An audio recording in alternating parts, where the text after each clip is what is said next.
জীবন। বলেছে স্রষ্টা বড় না সৃষ্টি বড়, কৃষ্ণ রাধাকে সৃষ্টি করল, তাহলে সে কি করে আমার কৃষ্ণের চাইতে বড় হলো? বাবা তুমি বুঝতে ভুল করেছ। দেখো মানুষের অনেকগুলো গুরু থাকে, উনি মাইক চালাচ্ছেন, ওনার মাইক শেখার একজন গুরু আছে, কারো কাছে শিখেছে, তাই তো? আমি কবি গান গাইছি, আমার গুরু আছে। আমি দোতারা বাজালাম, তার একটা গুরু আছে। বেহালা বাজাই, তার একটা গুরু আছে। ঢোল বাজাই, তারও গুরু আছে। আমি রামায়ণ গান করি, তারও গুরু আছে। আমি কীর্তন করি, পদা বলি, তারও একটা গুরু আছে। আমি নাম কীর্তন করি রাগ রাগিনীতে, তারও গুরু আছে। আবার সমস্ত গুরু একসঙ্গে যেখানে মিশেছে, পরম গুরু যিনি আমার জীবনের কান্ডারি, শ্রী শ্রী ঠাকুর ভবা পাগলা।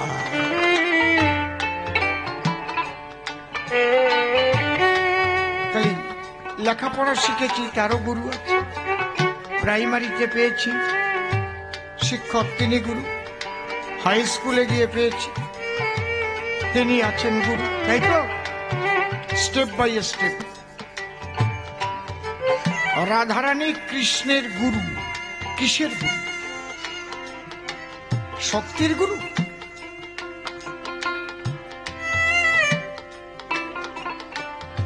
এটা খুব ভালো করে বুঝতে পারবে যদি জয়দেবের গীত গোবিন্দ পড়ো। ভগবান শ্রীকৃষ্ণ নিজে সেই গীত গোবিন্দ খানা সম্পূর্ণ করেছিলেন, কারণ জয়দেব লিখতে লিখতে বেঁধে গিয়েছিলেন। এমন জায়গায় গিয়ে বেঁধে গেলেন যেখানে শ্রীকৃষ্ণকে দিয়ে শ্রীমতী রাধারানীর চরণ ধরাতে হচ্ছে না, এটা হয় না।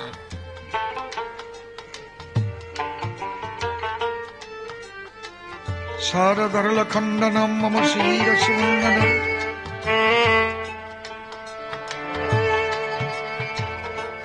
আর লিখতে পারলেন না।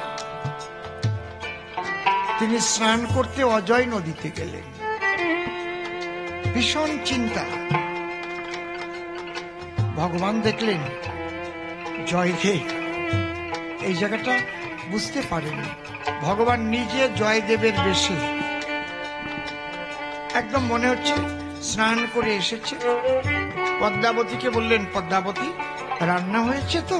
বলে হ্যাঁ, আমি পুজো করে আসছি। কি হলো? না না, আমি এগিয়ে নিয়ে কেন প্রণাম দিন?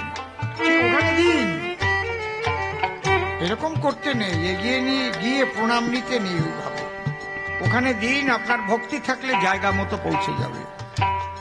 আমি সামান্য একটা মানুষ। ভক্তি জগৎটা অন্য জিনিস।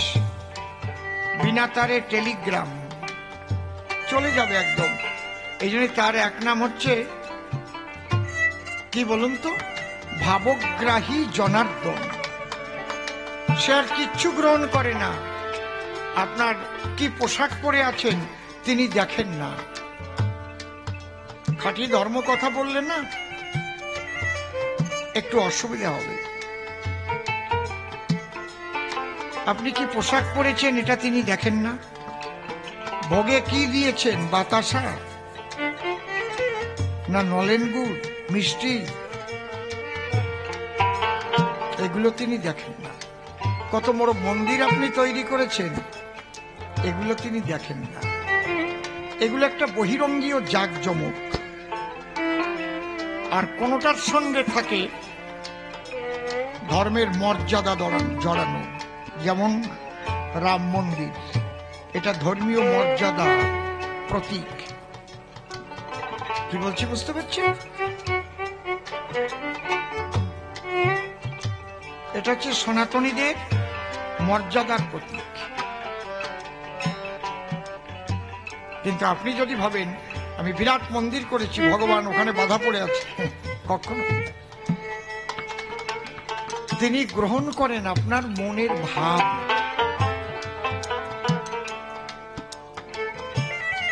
ঠিক মন আপনার পবিত্র কিনা, একদম মন দিয়ে আপনি কি চিন্তা করছেন, সব খবর তার কাছে আছে।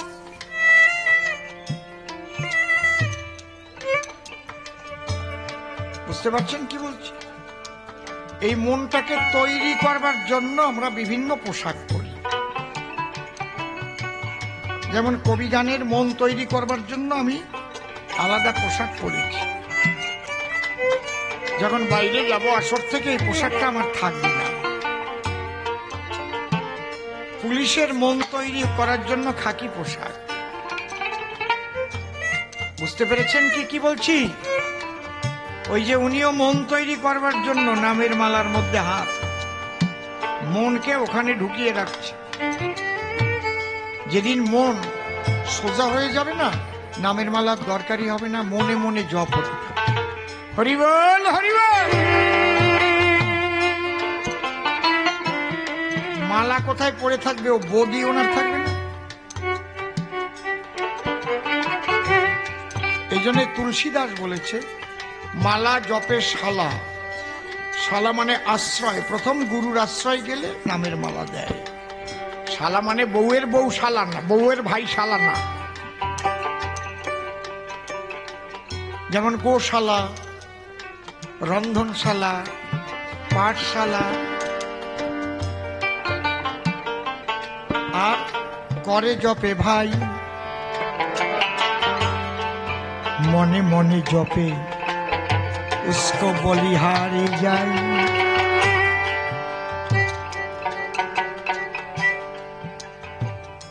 আপনি একজনকে দেখলেন, ভাবলেন এ কোনো সময় নাম করে না, কিন্তু ওর নাম চলছে সেটা আপনি জানেন না। আপনি জানেন না, সেটা জানে কারা? ওই স্তরে যদি কেউ পৌঁছায়, চোখ দেখেই ঠিক পায়। সে চোখের পানক দেখলেই ঠিক পাবে যেই লোকটা চোখ খোলা আছে কিন্তু কারো দিকে তাকানো নেই মনে হয়। তার যেন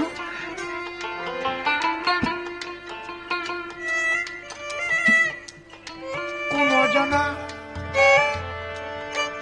একটা জগতে সে বিরাজ করছে।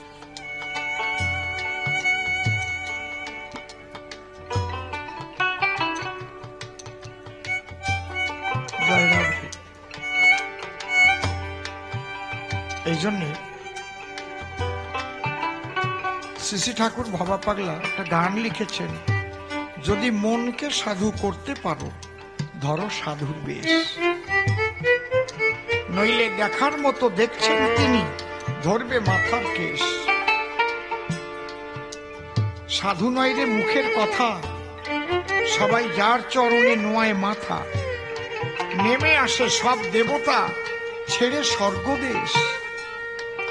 সাধু সঙ্গ দেবতারাও চায়। মনকে সাধু করতে পারো ধরো সাধুর বেশ। এই জন্য কলিযুগে প্রকৃত সাধু 99.9% প্রকৃত সাধু আপনি দেখে চিনতেই পারবেন না।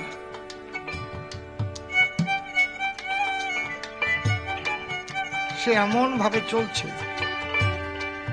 আপনি বুঝতেই পারবেন না। আপনি ভাববেন কাকে? যে ভীষণ ভাবে সেজে গুলিয়ে একদম সাজুর পোশাক পরে আসবে।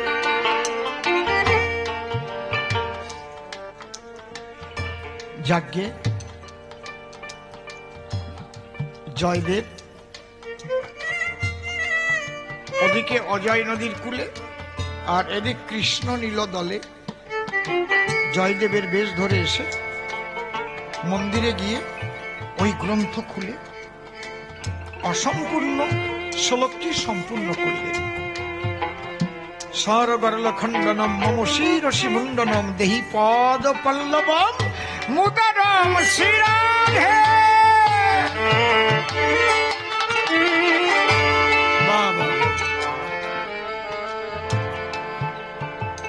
বাবা বলভদ্র পরবর্তীতে তো কৃষ্ণ পদ্মাবতীর কাছে এসে সেবা চাইলেন, সেবা দিলেন, অর্ধেক প্রসাদ রেখে উনি বিশ্রামের ভান করে অন্তর্ধান হলেন। তারপরে আসল জয়দেব বাড়ি এসে এদিক পদ্মাবতী সেই প্রসাদ নিয়ে বসেছে সেবায়। কি আমি স্নান করতে গেছি আর তুমি রান্না করে একা একা সেবায় বসে গেছো, এই নাকি তুমি সতী? বললো কি বলছো তুমি? এইমাত্র তো তুমি মন্দিরে গেলে, পূজা দিলে, তারপরে তোমার সেবা দিলাম, তুমি প্রসাদ রেখে গেলে, আমি তো সেই প্রসাদ নিয়ে বসেছি। বলো কি? আমি তো আসি নাই, তবে কে বা এলো, কেই বা সেবা করে প্রসাদ রেখে গেল। আস্তে জয়দেব মন্দিরে গেছে, গিয়ে দেখে কি শ্রীকৃষ্ণের চরণ চিহ্ন দেখা যাচ্ছে।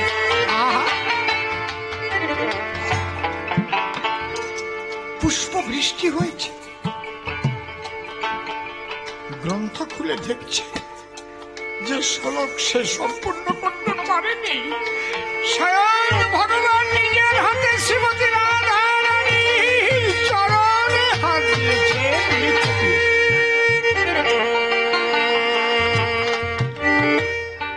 দৌড়ে এসে পদ্মাবতীর চরণ ধরে বলছে, পদ্মাবতী, স্বয়ং ভগবান এসেছিলেন, তুমি তার সেবা করা প্রসাদ গ্রহণ করছো। তিনি সেবা করে রেখে গেছে প্রসাদ, আর তুমি যখন গ্রহণ করেছো তুমি আমার গোবিন্দের দেখা পেয়েছো, তাই একটু মহাপ্রসাদ আমাকে দাও, আমার জীবনে ধন্য করি। বলো একবার হরি হরি বল, হরি বল, হরি বল।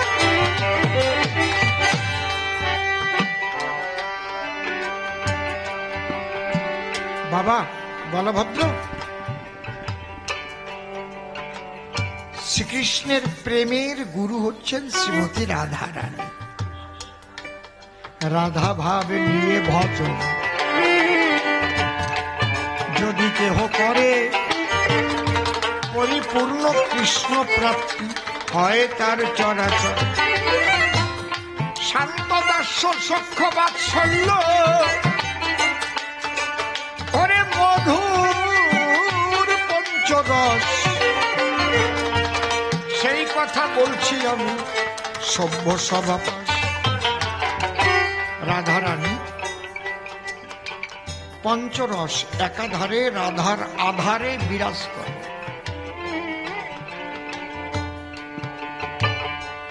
আপনার একসঙ্গে খিদে পেয়েছে, আবার জল পিপাসাও পেয়েছে। আপনি এক বাড়িতে গিয়ে বললেন, মা আমাকে একটু জল দাও না। মা মুখের দিক তাকিয়ে দেখলো লোকটার মুখ শুকিয়ে গেছে, ক্ষুধার্ত। সে জল দিল। বাড়িতে দধি ছিল, দধি একটা কাচের গ্লাসে দধি নিল, তাতে একটু বিট লবণ দিল, একটু চিনি দিল, জল দিয়ে ঘুটে লস্যির মতো তৈরি করে এক গ্লাস এনে দিল আপনার নিকটে। ওটা খেলে কি হবে? আপনার পিপাসাও নিবারণ হবে, আপনার ক্ষুধাও নিবৃত্তি হবে। কি বাবা, ঠিক না? ঠিক। এক একজনের ভক্তের এক একটা ভাব, কিন্তু রাধার মধ্যে পঞ্চভাব একাধারে রয়। তাই পঞ্চভাব মিলে গেল বলে মহাভাব তারে কয়। বুঝতে পারছেন? যেমন আকাশের মাত্র একটা গুণ, শব্দ গুণ। বাতাসের দুটো গুণ, শব্দ স্পর্শ। আগুনের তিনটে গুণ, শব্দ স্পর্শ এবং রূপ দেখা যায়। জলের চারটে গুণ, শব্দ স্পর্শ রূপ এবং রস। মাটির মধ্যে পাঁচটা গুণ। শোনেন ভক্তবৃন্দ, শব্দ স্পর্শ রূপ রস আরো আছে গন্ধ। পঞ্চগুণ একাধারে গো, ওরে মাটির ভিতরে যেমন রয়, পাঁচ ভাব একাধারে মহাভাবে পরিণত হয়। কৃষ্ণ রসরাজ, শ্রীমতী রাধারানী মহাভাব। এই যে হরে কৃষ্ণ নাম, এই হরে শব্দটাই রাধা। হরে মানে শ্রীমতী রাধারানীর একটা নাম হরা, কৃষ্ণ মনোহরা। এই জন্য হরে দিয়ে আরম্ভ, হরে শব্দ, হরা শব্দ সম্বোধনে হরের উপধরে এবং হরে দিয়ে শেষ। রাধা প্রেম যদি নামের মধ্যে না থাকে, নাম তখন রূঢ় হয়ে যায়। আপনি নাম জপছেন, ওতে প্রেম আপনি হবে না, আপনার হবে না। নাম জপে কোনোদিন চোখের জল আসছে কি আপনার? দেখেছেন কাউকে নাম জপছে গুনে গুনে আর কাঁদছে? কোনোদিন চোখে পড়বে না। গুণার জ্ঞান যখন চলে যাবে, জ্ঞানটাই থাকবে না। কি বললাম? ওই গুণার জ্ঞানটা হারিয়ে না গেলে তো প্রেম পাবেন না আপনি। জয় রাধে।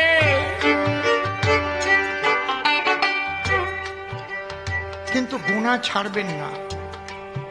গোনা হচ্ছে গরুর মুখে টোনা, খুশি। গুরুদেব আপনার মনটাকে ওর মধ্যে বেঁধে দিয়েছে, কারণ মন উচ্ছৃঙ্খল। এটাকে বলে অভ্যাসযোগ, রেওয়াজ, মনকে সেন্ট্রালাইজড করা। করতে করতে করতে করতে করতে করতে নামের উপর যখন আপনার ভক্তি আসবে, কখন হে নাম, তোমার মধ্যেই তো নামই আছে, আমাকে কৃপা করো, তখন নামের উপরে ভাবের উদয় হবে। কৃষ্ণ বললেই চোখে জল আসবে। কৃষ্ণ, কৃষ্ণ নামের মধ্যে তো তিনি আছেন। কৃষ্ণ কৃষ্ণ। আপনার আকুলতা চাই, ব্যাকুলতা চাই। কোনো কিছু পাবার যদি আকুলতা না থাকে, তাহলে তার বেদনা ওঠে না।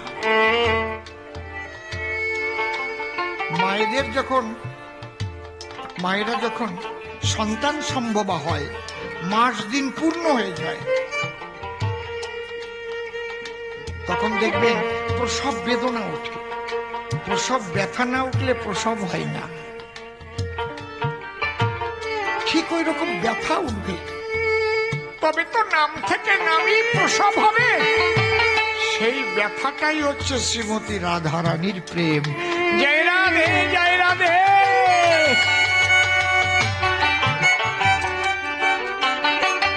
একটু বুঝাতে পারলাম তো?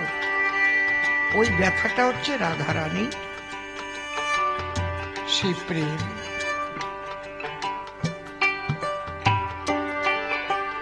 নেচে কুন্দে আজকাল হরে কৃষ্ণ নাম গায়, বিশ্রী ভাবেও গায়, মেয়েরা খুব নাচে। ওটা কিন্তু মঙ্গল হয় না।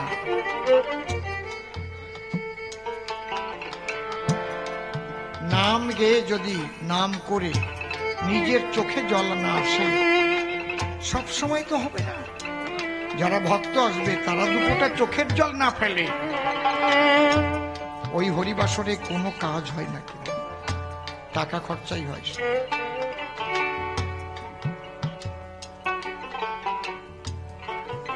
এই জন্যে এই নামকে রাগ রাগিনীতে বসিয়ে গাওয়াটা আনা হলো। কেন? রাগ ব্রহ্ম, সুর ব্রহ্ম, নাম ব্রহ্ম, সব ব্রহ্ম। হরে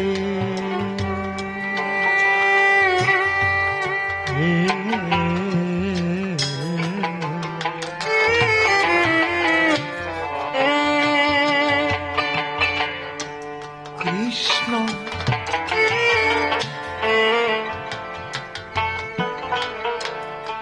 হরে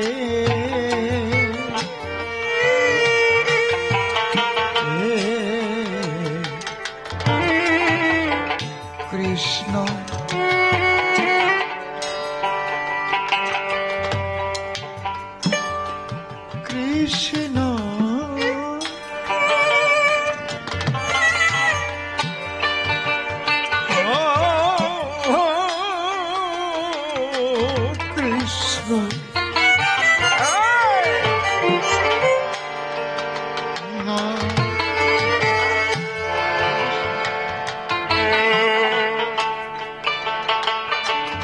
হরে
মানুষ স্থির হয়ে যাবে না, ধীরে ধীরে শ্বাসের গতি কমে আসবে। দেখুন,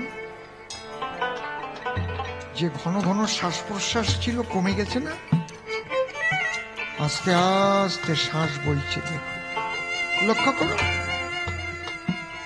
তার মানে মন যত ধীর হবে, শ্বাসের গতি তত কমে যাবে। একদম যখন ইষ্টপদে একনিবিষ্ট হবে, শ্বাস আর থাকবে না, তাকে বলে সমাধি। বুঝতে পারছেন কি?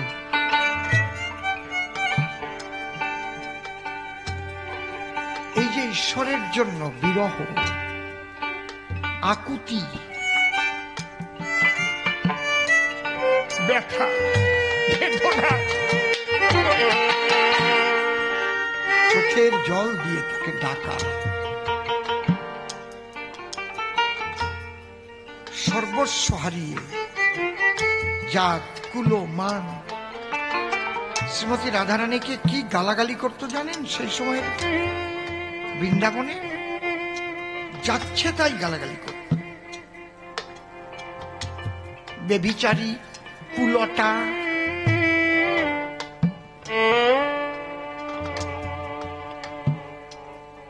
এই জন্য যেদিন প্রভাসযজ্ঞ হয়েছিল রাধারানী, সেদিন ননদীকে ডেকে বলছিল, ননদী, আর তোদের ঘরে থাকবো না রে, তোদের ঘরে আমি বউ হয়েছিলাম বলে তোরা আমাকে কত জ্বালা দিয়েছিস। হ্যাঁ, আসতে বাজা, আমাকে কৃষ্ণ ভজন করতে দিস। ঘুচল তোদের সকল জ্বালা, মিশল কুলের কালি, কলঙ্কিনীরাই বলে আর কেউ দেবে না গালি। দেখেছেন অননদী? তুই কোথায় যাবি? বলে আমি প্রভাসে যাব, আর ফিরব না। আমি সব কুলের বাঁধন খুলে নিয়ে হাত কৃষ্ণ বলে রওনা হয়েছি। বাবা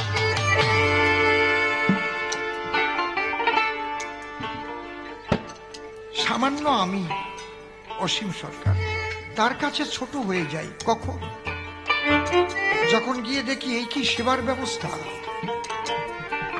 নিজেকে অনেক ছোট মনে হয়। ও এত ভক্তি, আমি গড়িয়ে পড়ি, আমাকে একটু ভক্তি ভিক্ষা দেয়।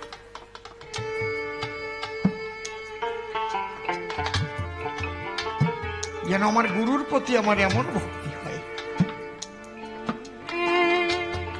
বুঝতে পারছেন কি বলছি? তো রাধারানীর এমন সেবা, এমন ভালোবাসা, যার কাছে কৃষ্ণ হার মেনে গেছে গো, কৃষ্ণ হেরে গেছে, হেরে গেছে।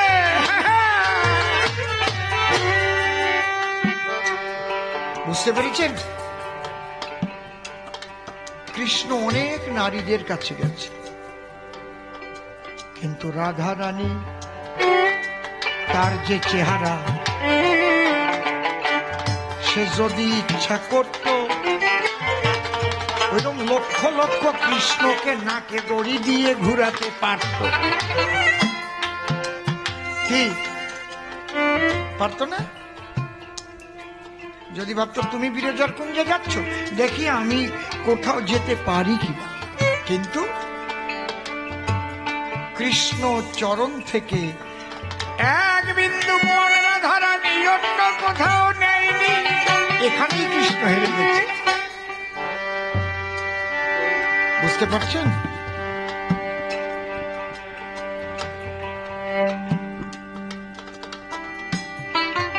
আপনারা, আমরা অনেক সময় ঘরের স্ত্রীর সঙ্গে এমন ব্যবহার করি, পরপর কিন্তু স্ত্রী যখন কোনো কিছুতে বিচলিত না হয়ে স্বামীর সেবায় অটুট থাকে, তখন স্বামী আপসেই হেরে যায়, বলে তোমার কাছে আমি হেরে গেলাম গো, তোমার এই যে ব্যবহার, এই যে প্রীতি, এই যে সেবা, আমি অন্যায় করেছি। কি বাবা, ঠিক কিনা? হেরে যায় না? একমাত্র সেবার কাছে ভগবান হেরে যায়। সেই সেবা যেন নিষ্কিঞ্চন হয়, আত্মস্বার্থ বিবর্জিত হয়, যে আমি কিছু পাবো সেবা করে, তাহলে কিন্তু হবে না। আমি তোমাকে সুখ দেব বলে সেবা করছি, তুমি যেন সুখ। আমার যদি নরকেও যেতে হয়, তোমাকে সুখ দিতে গিয়ে তাতে আমি নরকে যাব বন্ধু, তুমি সুখে থাকো। এই জন্যে কৃষ্ণ ভান করে নারদকে পাঠিয়েছিল, বলো না যে আমার মাথা ব্যথা হয়েছে, একটু ভক্ত বা ভক্তার চরণ ধুলি লাগবে। রাধা দেয়নি, দেয়নি। রাধা তার পায়ের ধুলি কৃষ্ণের মাথায়। নারদ বলেছিল ধুলি দিলে তুমি নরকে যাবে, বলে তাতে আমি শান্তি পাবো, আমি জানবো আমার বন্ধু ভালো হয়েছে, আমার বন্ধু ভালো হয়েছে। একে বলে প্রেম, একে বলে ভালোবাসা। ভালোবাসা, আমি তার ভালোতে বাস করি, তার যাতে যাতে ভালো হয় আমি সেখানে বাস করি। এই ভালোবাসার কাছে কৃষ্ণ যে হেরে গেল, তাই রাধার ভাবকান্তি বিলাস নিয়ে গৌরাঙ্গ হইল। বাবা, রাধারি সদিতে কৃষ্ণ তাইতে গৌর হয়ে এল। একবার রাধা কৃষ্ণ প্রেমানন্দে হরি হরি বল, হরি বল, হরি বল, হরি বল। কত বলবো রাধার গুণ, সারা রাত বললেও কি ফুরাবে?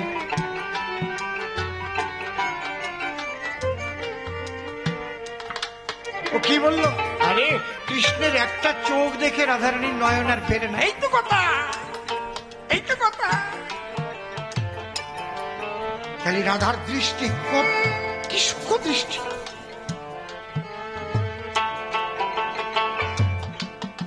একটা নয়নের দিকে তাকিয়ে নয়ন ফিরাতে পারছি না।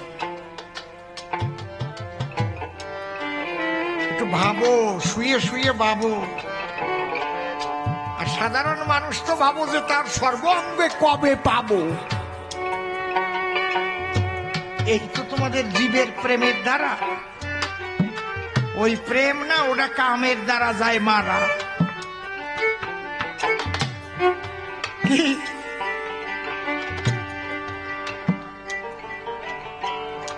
পারবা? হ্যাঁ হ্যাঁ, বলতে গেলে অনেক বলা যায়। আর একটা প্রশ্ন করে, বনের পশু প্রেম পেল, আমি পেলাম না কিসের তরে? বলেনি? তুমিও পেতে, তুমি পালালে কেন? তোমার তো বিশ্বাসই নাই যে আমি কে।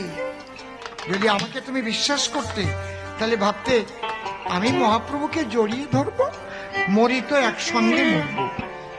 আমি আমার কর্তব্য আমি পালন করব। ডিউটি করলেই তো বিউটি বাড়ে। তুমি ডিউটি ত্যাগ করে গাছের ডালে উঠলে কেন? প্রেম।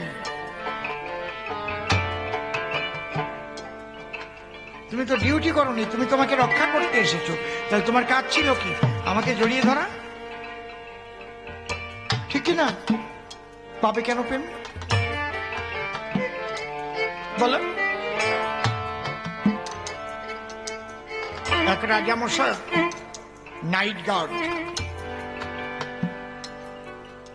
রাত্রিতে পাহারা দেয়।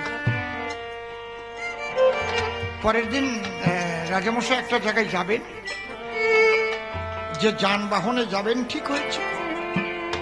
এখন যেমন হেলিকপ্টার করে যায়, আগে তো এরকম ছিল না। তা নাইট গার্ড ভোরবেলায় রাজামশাইকে বললেন, রাজামশাই কি, আমি একটা স্বপ্নে দেখেছি আপনি যে যানবাহন করে যাবেন আজকে সিদ্ধান্ত নিয়েছেন ওটা অ্যাক্সিডেন্ট করেছে। বলে তাই? ঠিক আছে, আজকে।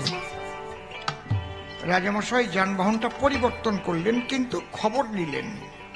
খবর নিয়ে দেখলেন সত্যি ওই যানবাহন অ্যাক্সিডেন্ট করেছে। রাজামশাই বাড়িতে এসে রাজভবনে ঢুকে যে ওই নাইট গার্ড ছিল ওকে আগে বরখাস্ত করলেন। কেন বলতে পারেন? ছোট, যে তার জীবনটাকে বাঁচিয়ে দিল, কেন বরখাস্ত করলেন বলুন? কেউ বলতে পারবেন? ও তো নাইট গার্ড, ঘুমাইছে কেন? না ঘুমালি কি স্বপ্ন দেখছে নাকি? ও তো ডিউটি ফাঁকি দিয়েছে। তোরে কি ওই জায়গায় ঘুমাইয়া স্বপ্ন দেখার জন্য রাখছি নাকি? বরখাস্ত করলো, উপযুক্ত টাকা দিয়ে তাকে বাড়ি পাঠিয়ে দিল, যাতে তার বেঁচে থাকতে কোনো অসুবিধা না হয়, যেহেতু তার জীবন দান করেছে। কিন্তু ওকে আর চাকরিতে রাখলো না, কারণ স্বপ্নটা কখন দেখে? জেগে থাকে কি দেখে, না ঘুমিয়ে দেখে? তাহলে ও তো নাইট গার্ড, তো ঘুমিয়ে ছিল বলেই তো স্বপ্ন দেখেছে। বোঝা গেল এখন? ওকে তো ওখানে ঘুমানোর জন্য রাখা হয়নি। ওই ফাঁকে ও যখন ঘুমিয়ে পড়েছিল, যদি বহিঃশত্রু আক্রমণ করত, বোঝা গেল কি? তাহলে তুমি তোমার কর্তব্য পালন করনি, ডিউটি পালন করনি, তুমি পালিয়েছ। তাহলে তুমি প্রেম পাবে কেন? তুমি বরখাস্ত।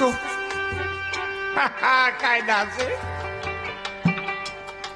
এই জন্য প্রেম জগৎ থেকে বরখাস্ত হইলে, আমাকে জড়িয়ে থাকলে ভাগ্যেই তোমার মেলে। এই জন্যে যে যে কর্তব্য, যে দায়িত্ব পেয়েছেন, আগে কর্তব্য দায়িত্বটা পালন করবেন আগে। যে কর্তব্যহীন, তার দ্বারা ধর্ম হয় না কোনোদিন।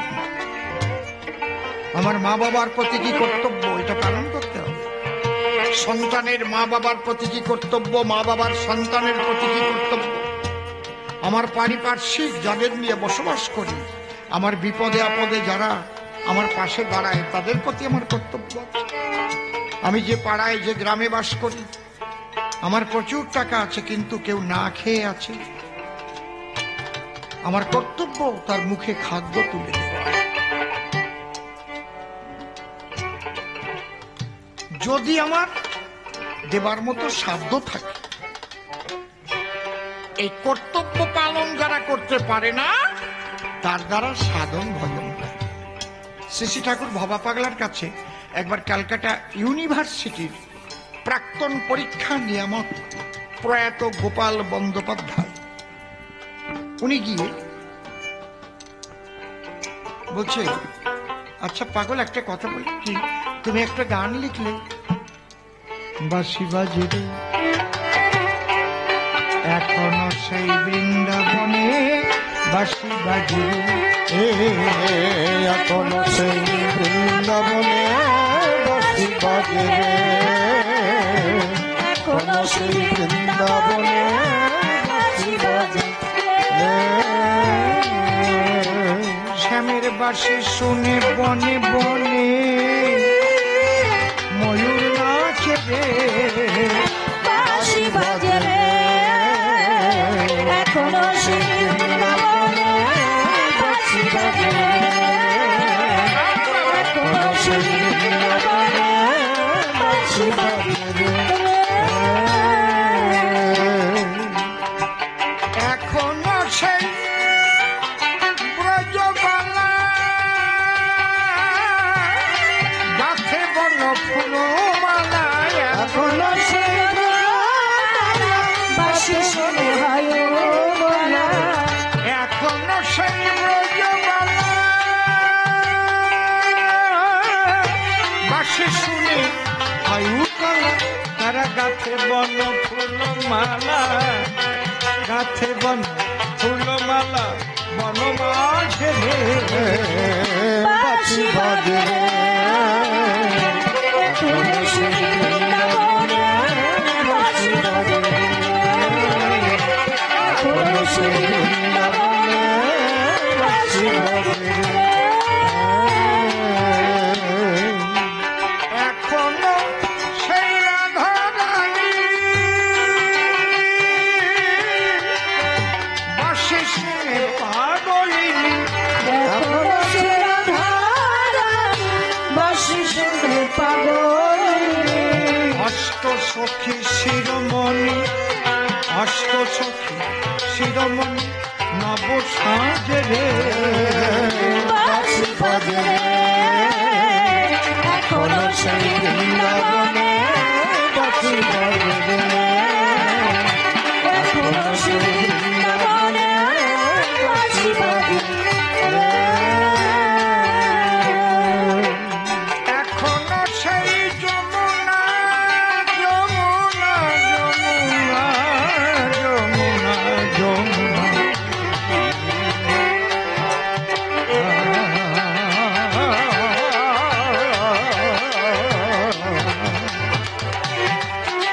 এখনো সেই যমুনা জল ভরিতে যায় ললনা, এখনো সেই যমুনা জল ভরিতে যায় ললনা, কদম তলা সেই ছলনা, কদম তলা সেই ছলনা কৃষ্ণ আছে রে, বাঁশি বাজে রে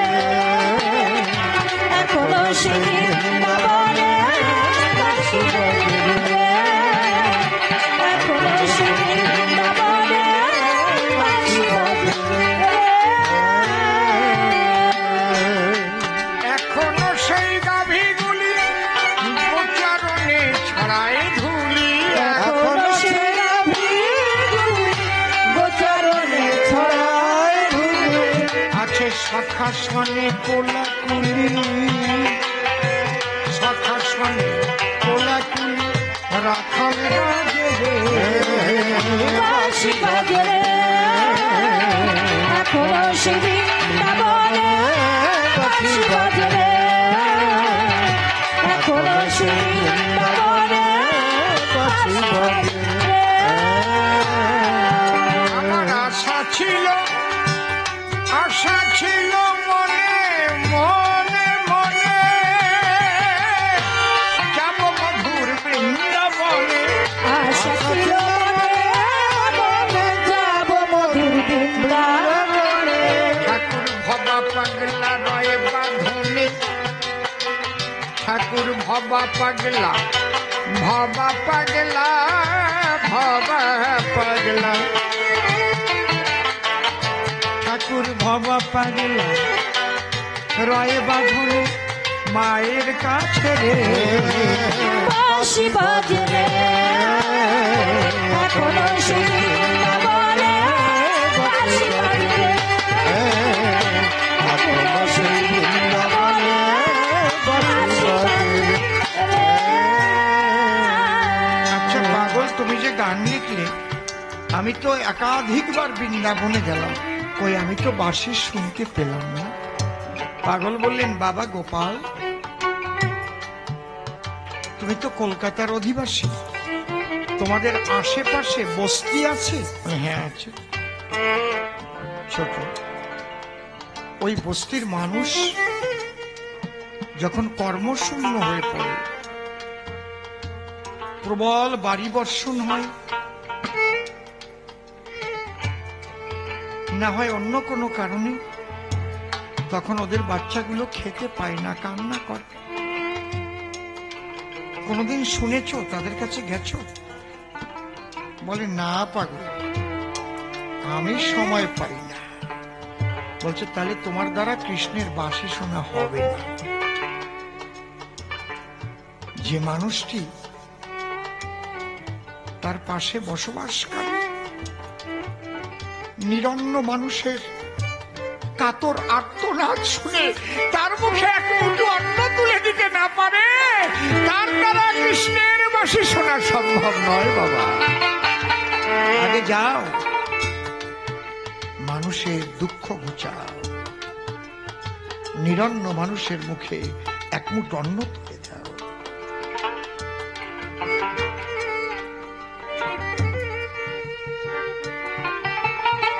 গোপাল বন্দ্যোপাধ্যায় পাগলের সিপাত পদ্মে লুটিয়ে পড়লেন, এমন কথা তো কেউ বলেনি আমার, শুধু হরিনাম করতে বলেছে। শুনি বাবা, দেখবে লেখা আছে শাস্ত্রে, সেবা বিনে সাধ্য বস্তু কভু না মিলিবে। জানো, এই মানুষের সেবা করলেই ঈশ্বর তারপরে খুশি হন। এই মানুষই তো তার সন্তান। কোন বাবার সন্তানকে যদি কেউ ভীষণ ভাবে ভালোবাসে, স্নেহ করে, বাবা তার উপরে প্রীত হয়। বাহ, আমার সন্তানকে, আমার অন্ধ সন্তানকে সে কত ভালোবাসে, খোড়ার সন্তানকে কত ভালোবাসে, তাকে কোলে করে নিয়ে এসে আমার বাড়ি পৌঁছে দেয়, মনটা জয় করে ফেলে।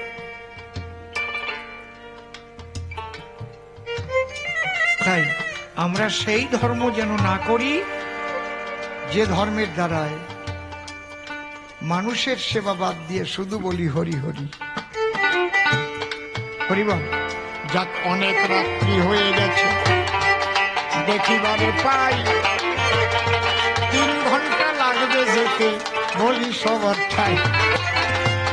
বাড়ি থেকে সেবা করে এসেছি, এইবার মনে আছে ভাবো, গান শেষ করে দুটো সেবায় আমরা নিব, তারপরে যেতে হবে আপন আলয়। এবার তার সঙ্গে মুখোমুখি গান গাহিব সভায়। যমুনে এই কি তুমি সেই যমুনে প্রবাহিনী, যমুনে যমুনে এই কি তুমি সেই যমুনে প্রবাহিনী, যমুনে। আমাদের মিলন গীতি হচ্ছে। অনেকে মিলনের সময় দক্ষিণা প্রদান করেন, যদি কারো দেবার ইচ্ছা থাকে এখানে দিয়ে যাবেন। আমি বুঝাই তোমায় যত্ন করে, তুমি কি বুঝলে তাই বলো করে।